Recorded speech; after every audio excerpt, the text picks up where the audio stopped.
Welcome to this BEC podcast. My name is Rasmus Bæk, and today, to my left, we are represented by a nation we do not see that often in the podcast. So I'm very, very pleased to welcome you, Solvår, Flåten, Jørgensen. Thank you. From Norway. Yes. Not that often we see Norwegians in our studio. No, so I think it's the first. It is definitely the first one. I'm very, very pleased that you are here. Solvår, we are going to speak about a few different topics, of course, but one of the main topics I'm always thinking when I see somebody like you is how is it to be coming from one of those smaller countries where badminton is mainly not a sport, but you're very, very few players coming into, for instance, the European Championship, seeing, wow, Victaxis and the Carolina Marin, they have all the resources they basically want, and you might not have that many. How is that?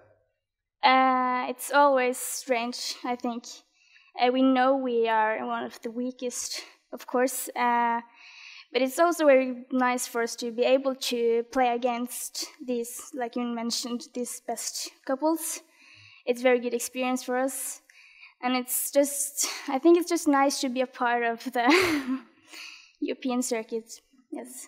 When you bought your plane in Oslo, for instance, for Kiev, which is the case here, are you proud going as a Norwegian national team player, or is it something that you're more like a bit nervous for actually going to where all the stars are? How do you see it? I must be honest, I'm not very proud to represent Norway, actually, because I think, like you said, we're not the best country, but it's also very cool if we do well and people like notice us. That's a really great feeling. How is it when you tell somebody new, a new person you meet in Norway that I'm playing badminton? How do they react? First of all, they always say, "Oh, badminton, that's fun. I always play it on the beach or in the garden." And I'm like, "Yeah, you don't play badminton outside." And then they ask if is it a real sport? Is it like Olympics? And of course. So how do you feel about that? Because it seems like a garden sport to a lot of people in Norway. I know that, but how does it feel? Because you're putting a lot of effort, a lot of time and resources into this. Sometimes I'm just I don't want to answer, but of course I have to answer and tell people about what badminton really is, and try to make it a bigger sport in Norway. Yes. What do you do to try to make it a bit bigger, just a tiny bit bigger? Well, I should probably do more. Maybe I could be better at Instagram and stuff like that, perhaps. But it's also when we meet people and they ask us, I always try to talk about badminton and explain them how big the sport is. I always say like it's one of the biggest sports in the world, and I always compare us to the Norwegian football, because football is of course a big sport in Norway, but we're not very good in football in Norway, so I always say we're better than the Norwegian football. Yeah, until you had that Holland guy, then it's actually turning maybe a bit away around in football, but that's another story. But Solvår, it's no secret that we have spoken before, and you know that I'm from Denmark, a country where you actually have badminton very high up. Mm-hmm. How is it to actually, you just have to look across the border, just a bit to the south, and there you see the players having all the opportunities that you are fighting for? Yes, it's strange. Denmark is like a neighbor country, and it's a whole other level. And they have all this, well, they have more money, and they're more famous in their country, and we're like, nobody knows us. Mm-hmm. But Solvår, in Norway, winter sports are big. Yes, very big. Some of the sports are not big worldwide, of the sports which are popular in Norway. Why did you choose to go with badminton in the first place? Because you could have gone cross-country skiing, you could have gone handball, you could have gone basically whatever sport in Norway, because you have a different climate than in many other countries. I chose badminton because of my mother. She played, and I think that's for most of the Norwegian players. They have family played before, and they're heard it from a friend. So I don't think badminton is the first choice if you don't know anybody. How come? Well, people, first of all, I don't think people, like I said, they think of it as something you play on the beach. And I think it's only 5,000 members in the Norwegian Federation, so we're quite small. You said, Solvår, that you're very proud when you bought the plane. And what is the ambition of yours? Because we have seen you on the European circuit before. Remember the first time I met you, that was in Belarus, where you played, I think it was a Future Series, maybe International Series, something around that. And now also in Kiev, where we record this for the European Championship. But what is the bigger ambition of yours? I think, well, I know I want to, well, when we met, I played a Future Series, so I think I will probably try to play more challenge, maybe Super 300, these kind of tournaments. I don't really think that Olympics is possible for me, right now at least. But of course it's fun to try and play these higher tournaments. How is it realizing that, okay, the Olympics might not be for me yet,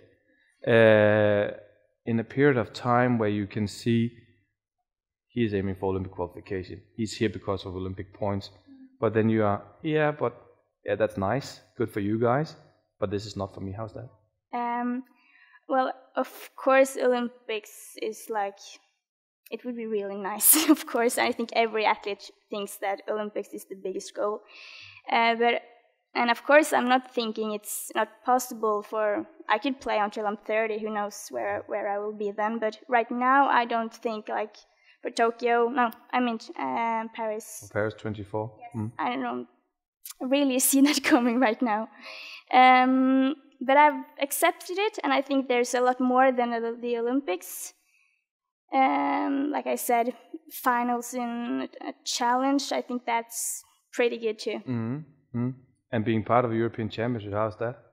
Oh, that's very nice, of course. I actually didn't think I would qualify because I haven't played. Well, my partner was injured and then I was injured, but we managed it, so it was a big surprise. And hopefully not the last time. No, definitely not. I hope not. Solvår, I visited the Norwegian Federation a couple of years ago now, and we this player group and we talked about how to commercially value it yourself and so. But of course for the fans watching this one, it might be actually interesting to hear how do you survive, so to speak, because it comes with a cost, playing badminton, of course. You also have to practice every day, maybe more than once. What do you do to survive the living of being a badminton player? Yeah, first of all, Norway is a very expensive country and we don't earn any money on badminton. So we have to either work or study to get money to survive. So the days are very busy. It's always practicing, and then we have school or work, like I said, and there's not very much free time, but I don't think anyone really have much of that. But of course it's hard, but if you want it enough, then you will manage. Do you want it enough? Yes. Yeah. Well, at least for now. Yeah.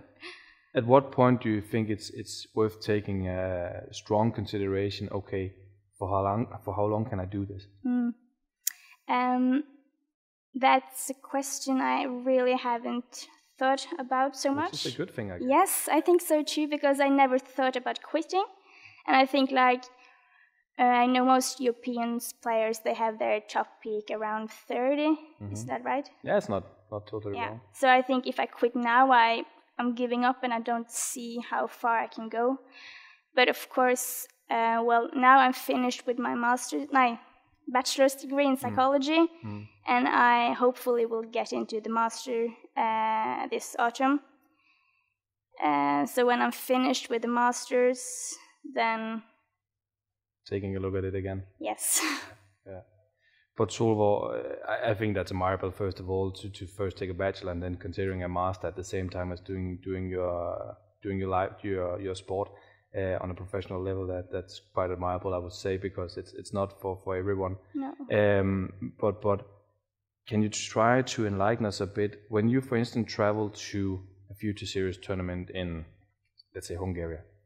How can you afford that?